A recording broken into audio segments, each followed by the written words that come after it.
What a coming out party this week for Twitter. The social media phenom soared from the opening bell of its IPO. Whatever happens next to the stock, Twitter is already transforming the political world. The roundtable here to weigh in on that after this from our political director, Rick Klein. The biggest moment in Twitter history. Move over, Justin Bieber. Sorry, Prince George. You can't top the Obamas.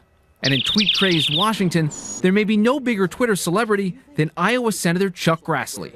You think of your average tweeter, and I don't think that that senators such as yourself come to mind. But what is because I'm 80 years old? Maybe that's part of it. Constituents ask. Grassley's tweets are the subject of endless fascination. As this ex-prof of con law. Tough talk? Sure. Tough to understand? Oh, yeah. Then there was the famous time he informed the public about that thud he just heard on an Iowa road. We hit a deer. Well, in Iowa, you hit a deer, you assume it's dead. All 100 senators have Twitter accounts, as do 97% of House members and 49 of the 50 governors. Twitter has launched careers, as with Cory Booker, and it's ended them. Today, I am announcing my resignation from Congress. When Senator Marco Rubio took an awkward swig of water on national television, his team knew the perfect response. National security officials used Twitter as an early warning sign and a valuable outlet. One of the most important, if not the single most important way to get your message out. Especially when you're a senator with vital information to disseminate. Let's see, tweet there. I'm being interviewed by A, B, C.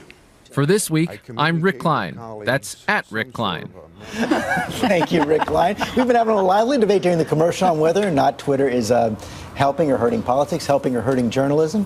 Congressman Keith Ellison, active user. Okay, first thing I got to say is at Keith Ellison, follow me. But, you know, it's a good way to get a message out and to get feedback. So because if you just send out like a press release, that's sort of a one-way thing. But Twitter's two-way, so you can hear from people. I tweeted at the president the other day about the raising the minimum wage. We got a lot of follows. We got a lot of tweet backs and had a real lively discussion. So real engagement. You know, we also saw the last presidential campaign, John Heilman, just the explosion of coverage on Twitter. Well, and, you know, to me, it's not a question of good or bad. The main thing it's done more than anything is it's kind of the latest in a succession of technologies that have sped up the news cycle.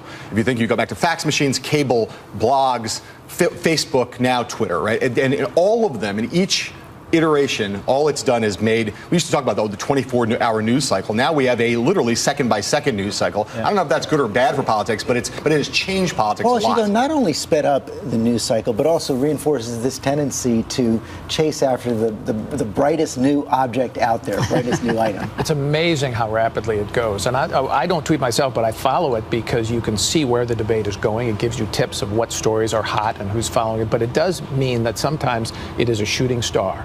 And within 24 hours, everybody has tweeted, and they're all saying, well, move on. It does, though. I mean, I do not tweet and have never. I've actually never been on Twitter. But I do think that it has the effect of making spinning less effective.